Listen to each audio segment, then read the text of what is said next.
नमस्कार विद्यार्थी मित्रांनो, मी आहे गणेश सावंत आणि आपल्या सर्वांचे द्रोण एज्युकेशन परिवारामध्ये स्वागत करतो. खूप जणांनी प्रश्न विचारलेले होते.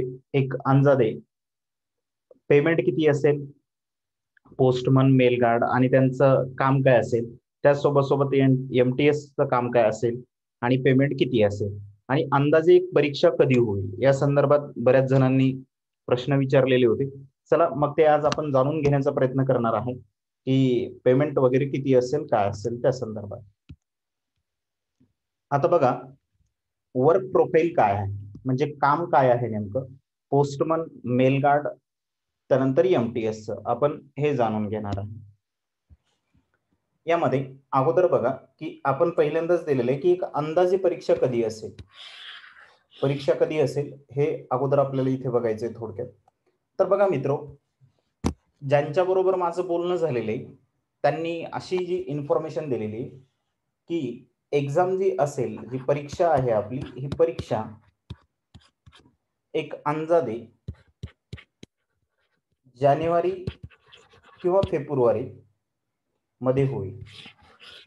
आणि जर समजा जानेवारी आणि फेब्रुवारी मध्ये जर परीक्षा जर झाली आपली, तर ही सगळी प्रोसेस कंप्लीट होऊन ज्या आपल्या जॉईनिंग येतील तुमच्या ही परीक्षेची प्रोसेस वगैरे होऊन त्या कधी येतील, तर ह्या येतील जून आणि जुलैमध्ये. म्हणजे तुमची जॉईनिंग ही जून किंवा जुलैमध्ये होईल. जर परीक्षा कधी झाली फेब्रुवारीमध्ये, तर या येणाऱ्या फेब्रुवारीमध्ये जर झाली तर यानुसार त्यांनी ही इन्फॉर्मेशन दिलेली होती. आता बघा, यानुसार आपल्याला परीक्षेचा अभ्यास सुद्धा करावा लागणार आहे जर आपण जानेवारी आणि फेब्रुवारीमध्ये परीक्षा होणार असेल तर. त्यानंतर आता बघा की सगळ्यांना पडलेला जो प्रश्न होता की यांचं नेमकं वर्क प्रोफाईल काय असेल, त्यामध्ये आपण अगोदर जाणून घेऊया की पोस्टमनचं वर्क प्रोफाईल काय असेल. पोस्टमनचं काम काय आहे. आता जर पोस्टमनचं काम काय आहे, तर पोस्टमनचं काम मित्रो, या ठिकाणी जे काही पोस्ट ऑफिसमध्ये पोस्ट येतील त्यांना शॉर्ट करणं, त्यांचं शॉर्टिंग करणं हे त्यांचं एक काम असेल. जे काही पोस्ट वगैरे आलेले आहेत ते, हे आलेले पोस्ट शॉर्टिंग केल्याच्या नंतर हे कोणत्या ठिकाणी निघून द्यायचे, त्यांचं वाटप करायचं, हे तिथं त्यांना बघावं लागणार आहे की त्यांना जे काही आता समजा, आणि हे कुठे वर्क असेल तर हे शहरामध्ये वर्क आहे. या शहरी भागातल्या पोस्ट आहेत ज्या ह्या पोस्टमनच्या आहेत ह्या. आता ह्या जर शहरी भागामधल्या आहेत तर मग यांना जे काही आपले वार्ड असणार आहेत, या वार्डानुसार यांना 4 ते 5 वार्ड देण्यात आलेले असतील एक अंदाजे. या वार्डमध्ये जे आहे तर आपलं पोस्टाचं वाटप करावं लागेल. मग त्यांचं पोस्ट आलेलं असेल, त्यांचं काही पार्सल आलेलं असेल, तर हे सगळं तिथं पोस्ट करावं लागेल. मग आता ते झाल्याच्या नंतर की जे इंडियन पोस्ट पेमेंट बँक आहे, इंडियन पोस्ट पेमेंट बँक यांचं सुद्धा काम कोणाकडे आहे, तर पोस्टमनकडेच आहे. हे सुद्धा कामं कोणाकडे आहेत, पोस्टमनकडे. मग त्यांचं अकाउंट ओपन करण्याचं काम सुद्धा कोणाला करावं लागतं, तर पोस्टमनला. जे काही अकाउंट वगैरे आहेत हे सुद्धा ओपन करण्याचं काम कोणाकडे आहे, तर या पोस्टमनकडेच आहे. आता अकाउंट ओपन करणे, त्यानंतर जे काही ते पैसे डिपॉझिट करायला आलेले असतील, ते डिपॉझिट घेणं, त्यांना कोणाला ती अमाउंट काढायची असेल तर ते वर्क करणं, अशा पद्धतीने जे आहे तर हे सगळे कामं यांच्याकडे शहरी भागामधील दिलेले आहेत. त्यानंतर आता दुसरं आपण या ठिकाणी जाणून घेणार आहे की यांचे वर्किंग अवर्स किती असतात, ते यांचा टायमिंग काय आहे वर्कचा. आता बघा, काही जे पोस्ट आहेत यांचा टायमिंग असतो 9 ते 5, 9 ते 5 काही जो आहे त्यांचा. आणि तुम्हाला 8 तास कंपल्सरी म्हणजे तिथं थांबावंच लागते ऑफिसमध्ये. हे 8 तास वर्क असतेच. आता या ठिकाणी जे काही 8 तास वर्क आहे, कधी कोणाचं 8 ते 4 पण असेल हे वर्क, कोणाचं 10 ते 6 पण असेल. अशा पद्धतीने जे आहे तर वेगवेगळ्या एरियामधले वेगवेगळे ज्या पद्धतीने त्यांचे ऑफिसेस असतील, त्या ठिकाणचे जे काही टाईम असतील, त्या पद्धतीने तुम्हाला वर्कसाठी जावं लागेल. आता दुसरं एक महत्त्वाचं, जर समजा तुमचे जे मेन ऑफिसमधले हेडमधले जर तुमचे सीनियर चांगले जर असतील, तर तुम्ही लवकर सुद्धा अ, घरी जाऊ शकता त्या वर्कानुसार, म्हणजे जर तिथले सीनियर वगैरे तुमचे चांगले असतील तर. आता या व्यतिरिक्त आता बघायचंय आपल्याला, इथे सुट्ट्या किती असतात तुम्हाला, सुट्ट्या किती आहेत. आता ज्या काही सुट्ट्या वगैरे असणार आहेत, कारण की आपण वर्क करतोय, मग या ठिकाणी सुट्ट्या आम्हाला किती असतील, काय आहे, कशा पद्धतीने आहे, तर तुम्हाला 52 सुट्ट्या मिळतील एका वर्षामधल्या. हे किती असणार आहेत? 52. हे कोणत्या सुट्ट्या असतील सर? रविवार धरून असतील का? नाही. हे रविवार सोडून सुट्ट्या आहेत तुम्हाला. रविवार सोडून त्या असलेल्या सुट्ट्या किती आहेत? तर तुम्हाला 52 सुट्ट्या इथं देण्यात आलेल्या असतात त्या व्यतिरिक्त. त्यानंतर जे आहे, तर आता बघा की मेल गार्डचं काम काय असते? जे मेल गार्ड आहेत यांचं काम काय आहे? मेल गार्डचं काम. आता मेल गार्ड यांचं काम काय असणार आहे, की जे RMS सर्व्हिस असते, railway mail service. Railway mail service मध्ये यांचं काम असतं. रेल्वे मेल सर्व्हिस मध्ये. आता रेल्वे मेल सर्व्हिस मध्ये काय काम आहे? तर जे काही हे पार्सल वगैरे येतील, या पार्सलची नोंद करून ठेवणे, त्यानंतर ते पार्सल जे आहे तर ते शॉर्टिंग करणे, हे यांचं काम त्या ठिकाणी असणार आहे. त्याला शॉर्टिंग केल्याच्या नंतर ते कोणत्या स्टेटमधून आलेलं आहे, कोणत्या स्टेटमध्ये ते पार्सल पाठवायचे, याचं सगळं जे आहे तर हे रेल्वे ज्या ठिकाणी आहे, म्हणजे रेल्वेचं पोस्ट ज्या ज्या ठिकाणी असेल RMS, त्या ठिकाणी हे सगळं काही त्यांना करावं लागणार आहे. मग असं शक्यतोवर कोणत्या ठिकाणी आहे, कोणत्या कोणत्या शहरामध्ये आहे, तर हे जे ज्या ज्या ठिकाणी रेल्वेची सुविधा आहे, अशा सर्व शहरामध्ये ह्या फॅसिलिटी आहेत, जे की RMSच्या आहेत त्या. त्यानंतर सर आता MTSचं वर्क काय असेल? बघा आता MTSचं वर्क काय आहे? आता काही जण म्हणतात की हे शिपाई आहेत. तर यांचं काम काय असणार आहे मित्रो? हे जे काही तुमच्याकडे आलेले पार्सल वगैरे असतील, हे पार्सल आल्याच्या नंतर हे पार्सल आपल्याला ऑफिसमधून दुसऱ्या ऑफिसमध्ये पोहोचतं जर करायचं जर असेल, तर हे काम कोणाचं असणार आहे? MTSचं असणार आहे, मल्टीटास्किंग स्टाफचं असणार आहे. आता हा जो काही मल्टीटास्किंग स्टाफ असणार आहे, हे ऑफिसमधलं आलेलं पत्र दुसऱ्या ऑफिसेसमधून नेऊन द्यायचं असेल तर हे यांचं काम असेल. त्यानंतर दुसरं स्टेशनरी असेल, याचं वर्क असेल. त्यानंतर वेगवेगळे जे काही पोस्ट आलेले आहेत, हे म्हणजे जे काही पत्र वगैरे आलेले आहेत, तर हे पत्र जे काही आलेले असतील, याचं व्यवस्थितरित्या डिव्हायडेशन करून ठेवणं, हे काम MTS कडे असेल. त्यानंतर MTS अजून जे काही आहेत, तर त्या टोटल फाईल वगैरे त्या ठिकाणच्या व्यवस्थित करून ठेवणे, ज्या काही ऑफिसेस मधल्या आहेत, हे त्या ठिकाणी MTSचे वर्क देण्यात आलेले आहे. आता दुसरं MTSचं वर्क काय असणार आहे? तर MTS जे आहेत, यांचं मेल सर्व्हिसेसमध्ये वर्क जास्त असणार आहे. मेल सर्व्हिसेसमध्ये म्हणजे की ज्या रेल्वेमध्ये मेल सर्व्हिसेस चालतात ना, यामध्ये यांचं वर्क जास्त असणार आहे. आता तिथे कसं एखाद्या रेल्वेमध्ये ते आलेलं पार्सल असेल, तर त्या रेल्वेमधून ते पार्सल घेणे, त्यानंतर ते ऑफिसमध्ये घेऊन येणे, ते ऑफिसमध्ये आल्याच्या नंतर त्याची नोंद करणे, त्याची नोंद करण्यासाठी देणे, त्यांचं जे असिस्टंट आहेत यांच्याकडे याची नोंद होते. त्यानंतर ती नोंद झाल्याच्या नंतर परत ते कुठे पाठवायचंय काय, हे कोण सांगते? तर त्यांना हे सांगण्याचं काम असते. जो की आता हे मेल गार्ड आहे, तर ते हे कुठे पाठवायचं काय, आणि ते शॉर्ट कोण करतात? तर मेल गार्ड. आता या मेल गार्डनी शॉर्ट केल्याच्या नंतर जे आहे, तर परत हे कोणाला टाकावं लागते? तर हा जो काही मल्टीटास्किंग स्टाफ आहे, याला परत ते कोणत्या रेल्वेमध्ये टाकायचं हे सांगण्यात आलेलं असते. त्यानुसार त्यांना परत त्या रेल्वेमध्ये हे पोहोचतं करावं लागते. अशा पद्धतीने जे आहे तर यांचे वर्क असतात. आता सेम त्याच पद्धतीने कुठं वर्क असणार आहे यांचं? तर पोस्ट ऑफिसमध्ये सुद्धा वर्क असणार आहे. हे पोस्ट ऑफिसमध्ये सुद्धा हे पार्सल कुठे काय करायचं, कोणत्या ठिकाणी द्यायचं, हे सगळं काही वर्क यांचं असेल. त्यानंतर आता बघा यांची सॅलरी वगैरे कशा पद्धतीची. अगोदर आपण पोस्टमनची सॅलरी इथं बघणार आहे, की पोस्टमनची सॅलरी काय आहे. ही मला ऑनलाईन मिळालेली एक स्लिप आहे, आणि त्याच नंतर ज्यांच्यासोबत डिस्कशन झालं त्यांनी सुद्धा हे सेम सांगितलेलं आहे. त्यामुळे ही जी काही मी त्यांची स्लिप टाकू शकत नव्हतो. त्याच्यामुळे जी काही ही ऑनलाईन अवेलेबल होती तीच मी इथं घेतलेली आहे. यामध्ये इथे जे आहे तर बेसिक पेमेंट यांचं काय असणार? तर बेसिक पेमेंट हे ₹21,700 आहे. त्यानंतर यांना मिळतो DA म्हणजे महागाई भत्ता.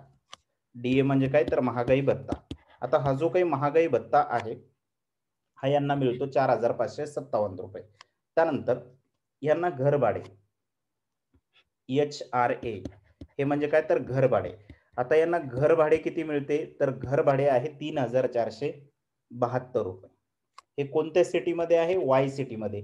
यांनी 3 टाईपचे सिटीचं डिवायडेशन केलेलं आहे एक्स वाय आणि झेड. सेंट्रल गव्हर्नमेंटने जे आहे तर 3 सिटीमध्ये डिवायडेशन केलेलं आहे एक्स वाय झेड मध्ये. ज्यामध्ये 50 लाखापेक्षा जास्त लोकसंख्या आहे अशा ठिकाणी एक्स असेल, बाकीच्या जे सिटी आहेत त्या वाय आहेत आणि त्यानंतर ज्या ग्रामीण भागातल्या येतात त्या येतात झेड मध्ये. मग अशा सिटी महाराष्ट्रामधल्या कोणत्या येतात तर अशा सिटी येतात मुंबई, त्यानंतर पुणे हे यामध्ये येतात. मुंबई पुणे असेल तर या सिटी म्हणजे कोणत्या तर एक्स मध्ये येणार आहे. त्यानंतर भारतामधले असेल बेंगलोर, दिल्ली हे जे बिग सिटी आहेत त्या येतात एक्स मध्ये. बाकीच्या आता आपलं औरंगाबाद असेल, त्यानंतर नागपूर असेल, कोल्हापूर असेल, हे जे सिटी आहेत हे कशामध्ये येतात तर हे येतात वाय सेक्टरमध्ये. त्यानंतर झेड हे बाकीचे आपले जे काही जिल्हे आहेत ते येतात झेड मध्ये असले. अशा पद्धतीने जे आहे तर यांचं डिवायडेशन करून इथं देण्यात आलेले. तर हे कोणाची सॅलरी आहे तर ही जे वाय सेक्टरमध्ये येणारे आहेत त्यांची आहे आणि इकडे देण्यात आलेली झेड सेक्टरमधली आपल्याला इथे दिसते. तर आता त्यानुसार बघा की इथं यांना टीपीए म्हणजे काय तर प्रवास व पेट्रोल भत्ता, प्रवास व पेट्रोल भत्ता हा यांना मिळतो. हा किती मिळतो तर हे प्रवास व पेट्रोल भत्ता मिळतो 2,178 रुपये. आता खाली देण्यात आलेले CMA. मग आता CMA म्हणजे काय सायकल मेंटेनन्स भत्ता. सायकल मेंटेनन्स भत्ता सुद्धा यांना मिळतो. मग तुम्हाला सायकल यूज करायची का तुम्हाला बाईक यूज करायची ते तुमचं तुम्ही तिथे ठरवू शकता. हे 180 रुपये तुम्हाला मिळणारच आहे. अशी मिळून जी टोटल सॅलरी येते ती येते 32,087 रुपये. मग आता याच्यामधून काही डिडक्ट होतात, जी काही अमाऊंट आहे ती कट होते. आता ती कट होणारी जी आहे तर ही असते नॅशनल पेन्शन सिस्टम मध्ये. ही नॅशनल पेन्शन सिस्टम मध्ये जे आहे तर ही कट होते, ही होते 2,626 रुपये कट. त्यानंतर जो काही इन्शुरन्स वगैरे आहे central government employees group insurance scheme यामध्ये जे आहे तर तुमचे 30 रुपये कट होतात. म्हणजे असे 2,656 रुपये कट होतात आणि हे सगळे कट वगैरे होऊन हे नेट जे काही पेमेंट आपल्या हातामध्ये येते टोटल हे जे काही आपले डिडक्ट वगैरे होऊन ते येते 29,431 रुपये. हे नेट पैसे आपल्या हातामध्ये येतात. इतकी सॅलरी आपल्या हातामध्ये येते. साधारण आपण जर जवळ जर पाहिलं तर एक 30,000च्या आसपास आपल्या हातामध्ये पोस्टमनची सॅलरी येते. त्यामुळे आपण हा फॉर्म भरायचा आहे, ही परीक्षा द्यायची आणि चांगल्या मार्काने पास व्हायचं. कारण की हिचं पेमेंट सुद्धा चांगलं आहे, ओके आहे, काही अडचण नाही. त्यानंतर जर समजा आपण बाकीच्या सेक्टरमध्ये जर असलो तर तिथे सुद्धा सेम आहे. फक्त तिथे आपल्याला काय कमी मिळणार आहे तर तिथे घर भाडं कमी मिळणार आहे. हे जे आहे तर फक्त हे एक कमी मिळणार आहे. बाकीचं सगळं काही सेम असणार आहे. कारण त्यांनी सिटी अनुसार ज्या सिटी जशा आहेत त्या पद्धतीनुसार त्यांनी घरभाडे वगैरे तिथं ठरवलेले आहे. फक्त इथं 1,736 रुपये मिळेल आणि वाय याच्यामध्ये किती मिळणार आहे तर 3,472 रुपये इतकं मिळेल. त्यानंतर यांचं जे काही नेट सॅलरी येणार आहे हातावरती ती येणार आहे 27,695 इतकी. त्यानंतर आता एमटीएसची सॅलरी किती असेल ते बघा. आता एमटीएस साठीचं पेमेंट किती असणार आहे ते एक्स वाय झेड या तिन्ही सिटी ज्या काही असतील यांच्यासाठी यांचं बेसिक पेमेंट जे आहे ते आहे 18,000 रुपये. त्यानंतर यांना महागाई भत्ता वगैरे काही मिळत नाही. त्यानंतर यांना घर भाडे वगैरे मिळते. या सिटी अनुसार त्यांचं घर भाडे वगैरे इथं देण्यात आलेले. त्यानंतर यांना ट्रॅव्हल्स चा खर्च सुद्धा ट्रॅव्हल्स भत्ता सुद्धा इथं मिळतो. तो इथं देण्यात आलेला आहे प्रवास भत्ता. त्यानंतर जे आहे तर यांच्या हातावरती येणारी जी काही सॅलरी वगैरे आहे ती सुद्धा तुम्हाला इथं देण्यात आलेली आहे. साधारणतः जो झेड सिटी मध्ये असेल त्याच्या हातावरती 20,340 रुपये येतील आणि जो वाय सिटी मध्ये असेल त्याच्या 21,780 रुपये हे हातावरती येते. तर अशा पद्धतीने जे आहे तर यांची सॅलरी वगैरे आपण इथं जाणून घेतलेली आहे. त्यानंतर आता याच्या व्यतिरिक्त अजून काही पैसे मिळतात का? हो, या व्यतिरिक्त अजून कोणते मिळतात? तर इथं बघा आता पोस्टमन साठीचे कोणकोणते पैसे या व्यतिरिक्त मिळतात ते आपण इथं जाणून घेणार आहोत.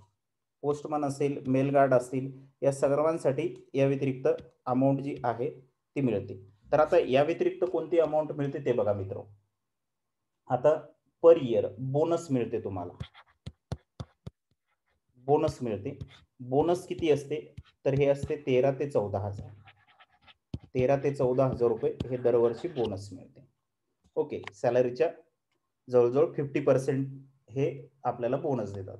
त्यानंतर मुलाच्या शिक्षणासाठी जे आहे, मुलगा मुलगी कोणी जरी असेल तर त्यांच्या शिक्षणासाठी 1ली ते 12वी पर्यंतचे हे पर इयरला 27,000 रुपये मिळतात. आणि एक मुलगा जर असेल तर 27,000. जर 2 मुलं जर असतील तर परत त्याचे 27,000. म्हणजे या दोघांचे किती मिळणार आहेत आपल्याला तर जवळजवळ 54,000 रुपये. या 2 मुलं जर असतील, एक मुलगा आणि मुलगी, तरी पण यांचे मिळणार आहेत. 2 मुलं असतील तरी पण, 2 मुली असतील तरी पण, यांचे 1ली ते 12वीच्या हे शिक्षणासाठी इथं आपल्याला भेटणार आहे. आता या व्यतिरिक्त अजून कोणती अमाऊंट मिळेल का? हो, अजून पण मिळणार आहे आपल्याला. आपल्याला गणवेश जो असतो त्यांचा, या गणवेशासाठी पैसे मिळतात. मग गणवेशासाठी किती मिळतात सर? ह्याच्यासाठी मिळतात 5,000 रुपये. हे पर इयरला असतात. हे 5,000 रुपये पर इयर मिळतात. अशा पद्धतीने जे आहे, तर यांचं आपण वर्क प्रोफाइल पाहिलं, त्यानंतर पेमेंट या ठिकाणी आपण पाहिलेले आहेत.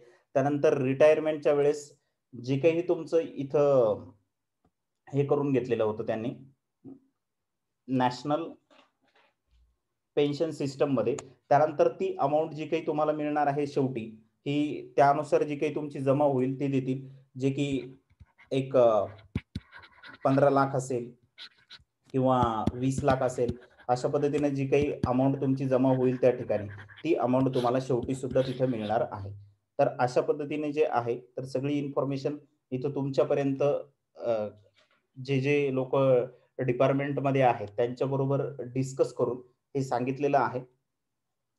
चला मित्रांनो, आपण इथे थांबूया.